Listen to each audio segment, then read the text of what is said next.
All right, so the next movie on our list is Teenage Mutant Ninja Turtles 2, The Secret of the Ooze, and that was released on March 22nd, 1991. It stars Paige Turco, who you probably don't know, and she actually was a recast because Judith Hoag was April O'Neil in the first one. And then David Warner plays this scientist guy at this place where they make this ooze.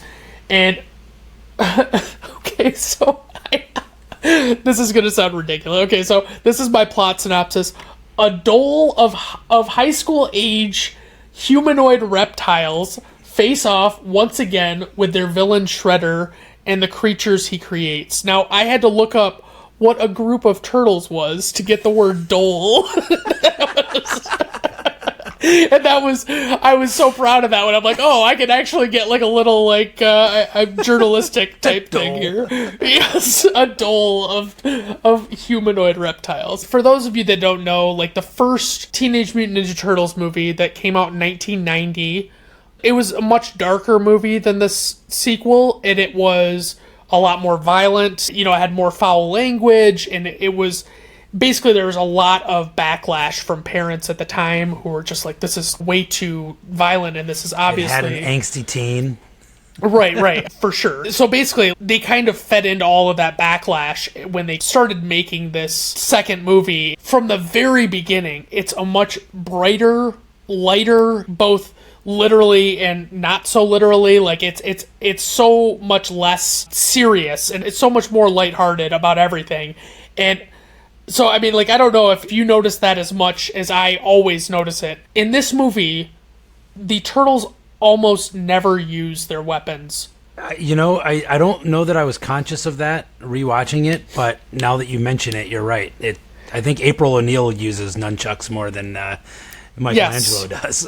So, like, Casey Jones was played by Elias Koteas in the first one, and people complained about how he was, you know, this guy in a hockey mask that bashing people with baseball bats. And so they didn't like that, so they replaced him with this younger guy, Keno, and he was basically just this G-rated version to replace that character. But it's like throughout this whole opening sequence, Michelangelo uses like sausages instead of nunchucks. Mm-hmm. The only time Leonardo uses his swords is to stick them into the ceiling to use them for leverage. He doesn't fight anybody with them. He doesn't actually stab anyone with them. Right. There is this extended sequence with Donatello. He's using like this foam bat to fight this guy. And this guy is reacting like he's being clubbed, like he's being beaten down with a wooden bat. And he is getting hit with like the nerfiest of Nerf like a pool bats. noodle. Like, yeah, it's just, it takes away. Like, that's the big gripe I have. Of course, when I was a kid, I loved this movie. And I struggled when I was coming up with my rating. I waffled back and forth. Yep, because so did I. it was like, God, I fucking like, I adored this movie when I was a child. And it's like, now that I've had a chance to rewatch the movies since, it's like, I recognize that there are some deep flaws in this one. It's much more silly, but I'm sorry, I'm doing all the talking right now, so I'll let you get to it. I wanted to just let you go, man. I usually do all the talking, so. But this is one IP where you and I, despite being a few years apart, I think we were both obsessed with Ninja Turtles when we were a kid. Oh, yeah. I mean, the cartoons, the toys, the movies, the video games, everything. I had, the comic books. If it was Ninja Turtles, I had it. I wanted it. So this one, similarly, my heart said one thing. My head is now saying something else slightly. But I remember this movie being amazing. It was the second greatest movie ever made after the first one. It was amazing. Super Shredder was like so mind-blowing. And it was so funny. Like, I remember when they're sneaking around the junkyard and they're looking for Raph, who had been taken hostage, and they're like, yeah, it's a little too quiet, and it's a little too this. When they find Raph, and he says, a little too Raph, when I was 8 years old, I thought that was like the pinnacle of clever, witty, hilarious script writing. I thought that was the funniest line ever. Right. And it's just like the dumbest fucking bit to do. It's so great. I tried to like, view it through the eyes of an 8-year-old and be like, this movie was not made for a guy in his middle ages. Like, this is made for 8-year-olds. I hate it when they do like cheesy sound effects in a movie, you know, like somebody punches and it goes boing, you know, something like that. It always drives me nuts. But at the same time, it's made for 8-year-olds, right? Right. And, you know, when he like impersonates the Weeble Wobble and the foot soldier or gang member, whoever it is like poking him and he's wobbling. He's like, I'm not sure if this is one of those giant reptilian humanoids or a toy.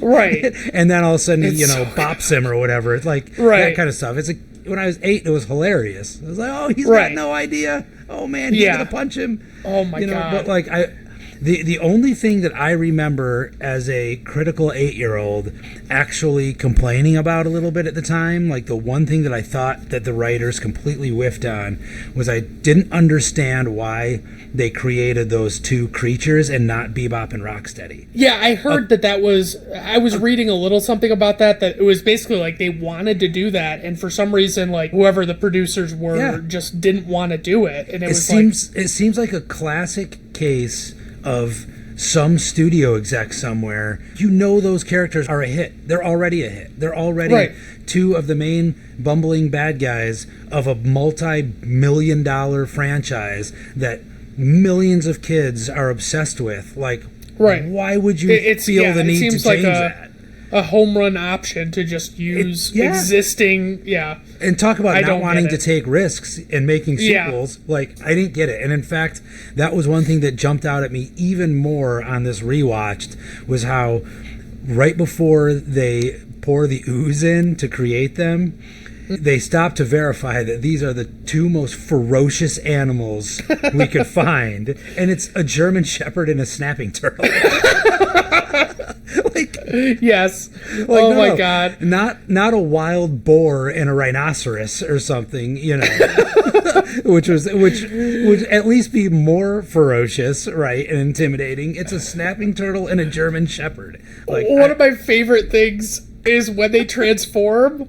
And, you later find out that the scientists that, use the ooze on them to make them into these giant creatures.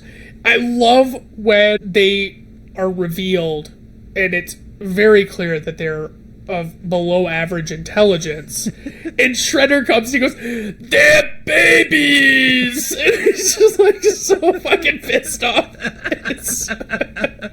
I fucking love it. Oh my God. By the way, I did note the Japanese voices sound a little dated. A little bit, yeah. I would say so. You know what I love is like the whole lore of like, they do flashback origin of the Teenage Mutant Ninja Turtles and Splinter in the original movie. And there's this moment in this movie where Donatello is like really distraught. When he finds out, like, whoa, wait a minute. Are you telling me that this whole thing with us becoming what we are now was just an accident? And he's like all bummed out. And I'm like, of course it was a fucking accident. Like, we've been over this. Right. Like, this is very clearly not a deliberate, planned out thing. Like, you can believe, whatever you want to believe beyond that. But it's like, no, it's pretty clear that, like, somebody didn't orchestrate this. It was an incidental thing that just happened to happen. I don't see why that's like a huge revelation. I do like Paige Turco better as April O'Neil. I agree. Significantly more attractive, I would say, than Judith Hogue, because she is a lot more likable, I think. Definitely a lot better. There's also this incredible scheme that is hatched by the Turtles to take down Toka and Razor, which is to develop an antidote and freeze it into ice cubes and put it into donuts and feed the donuts. I think they compacted it into like pills, basically. Okay, so it's not like actually frozen. It's just like, no, I don't think they use the ice cube trays for molding it. Okay, that makes more sense. Yeah, I think so. But it's just like they take them and it's just like Shredder, the entire Foot Clan, Shredder's right hand man, and Toka and Razor.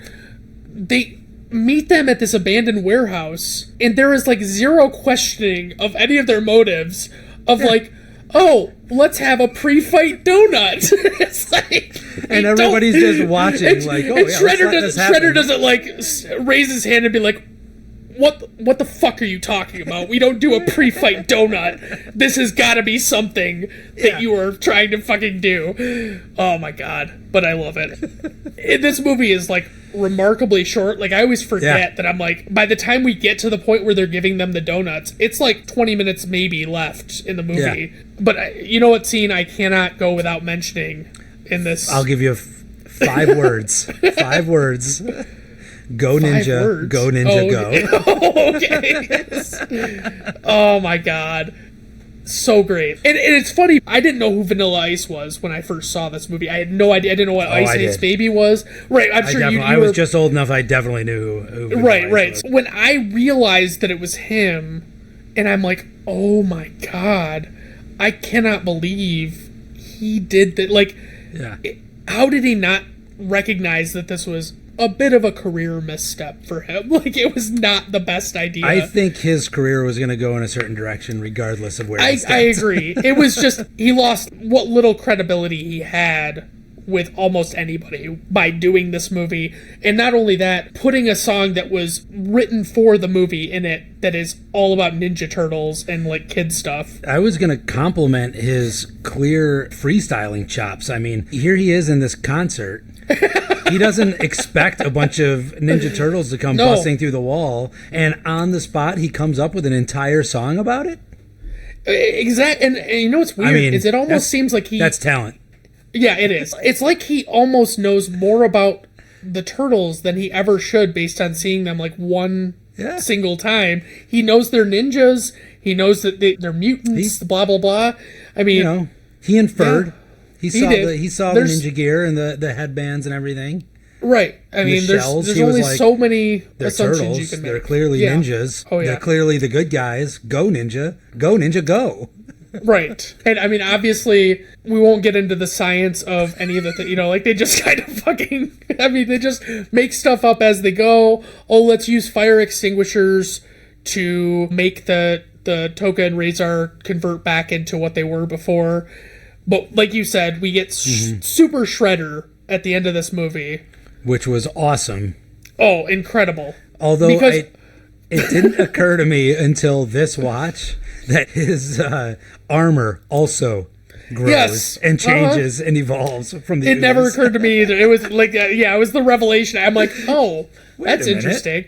But you know what my favorite part is how Super Shredder comes to be.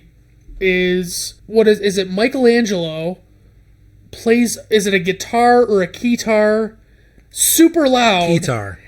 A keytar, and the force of the sound coming out of the speaker is what catapults Shredder like 100 feet, if not more. Yes. And he's just like, they're just like, oh, okay, well, and then all of a sudden he's combined with this Ooze and he's become Super Shredder. As amazing as that was when I was a little kid, I could not believe. It felt really anticlimactic this time around. It felt like it did. It's way too easy.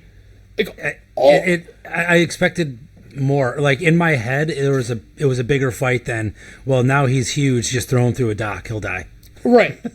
Let him punch his way into collapsing this dock on him, and then the dock just literally kills him. Like almost no effort. Like it's just like all it is, and you wouldn't think based on how powerful this guy is that he's literally punching through these like huge beams. Yeah, it's like you wouldn't think that would kill him, but I guess it is what it is. I guess I mean it's science. So all of this nostalgia aside, it's corny, but it comes with the territory, right? I feel like you accept the level of corny when you're watching a movie that's specifically made for 8-year-olds. Right? Yes, a live action cartoon is essentially what you're watching, but. That being what it is, I was torn like you were. On one hand, like my heart wanted to give it like an S, but my head was a little bit a little bit lower than that. I was still waffling though between like a B or a C, given like what it's trying to be and who it's made for. So I'm somewhere in there. I want to say B, but really it's probably more of a C. I changed my rating between B and C no fewer than 5 times leading up to this recording. I couldn't I'm like, God, like, you know, little kid Brandon would punch me in the face if I gave this a C. Like, I can't believe this. But, I mean, I ultimately landed on C because if I was trying to look at it like that, like setting it aside, what I thought of it as a kid, what is this movie now? And this movie, it is way too lighthearted and silly, especially in comparison to the first movie that we got that was, in my opinion, much, much, much better. And it was a lot more, you know, gritty, grimy, but obviously parents didn't like it. So I gave it a C, but it was a struggle. There was a dilemma. Yep, I said a nostalgic B, but probably really a C, and all the same reasons. Like, if I really separate my own nostalgia from it, you can't really go higher than a C. Right. Yeah, that's exactly right. So, yeah. So far the prophecy is coming true, Dan. I think that we're agreeing a lot about this stuff. Yeah, I think we're going to continue to agree as well. Yeah. I'm here to welcome you to Brandon at Random Review. No method when I choose. It's Brandon at Random Reviews. If you're looking for a man